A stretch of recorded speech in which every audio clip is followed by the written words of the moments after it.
एक दिन सुल्तान महमूद गजनवी अपने दरबार में बैठे थे कि अचानक एक शख्स दरबार के दरवाजे पर आया। इसके कपड़े फटे हुए, चेहरा पसीने से तर और हाथ में लकड़ियों का गट्ठा था।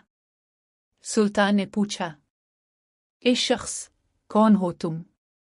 वो बोला, मैं एक गरीब लकड़हारा हूं। सारा दिन जंगल से लकड़ियां काटता हूं ताकि अपने बच्चों के लिए रोटी ला सकूं।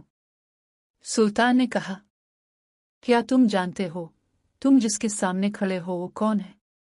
लकड़हारा मुस्कुराया और बोला, मैं सिर्फ इतना जानता हूं कि जो भी तख्त पर बैठा है, अगर वो इंसाफ करे तो अल्लाह के नज़दीक बादशाह है, और अगर जुल्म करे तो अल्लाह के नज़दीक मुजरिम।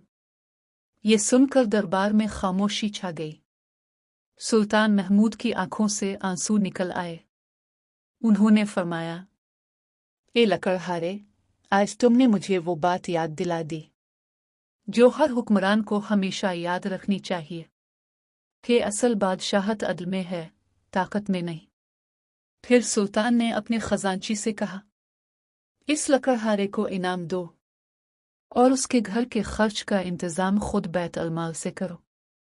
सबक: अल्लाह के नज़दीक इज्जत दौलत से नहीं बल्कि इंसाफ और ईमान से मिलती है। सुल्तान महमूद ने सिखाया कि जो अदल करे वही असल बादशाह है।